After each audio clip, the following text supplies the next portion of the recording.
First, choose Akadeco self-adhesive slat wallpaper. Second, cut it to the appropriate size. Third, peel off the backing paper and effortlessly apply it.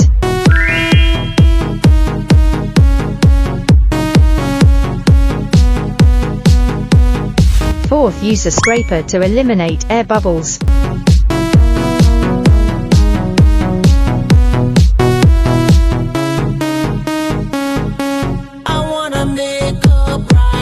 Fifth, trim any excess parts.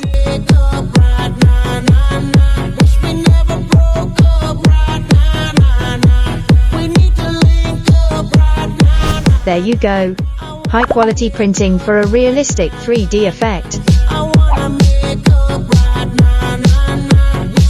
Follow me for more recommendations on indoor renovation.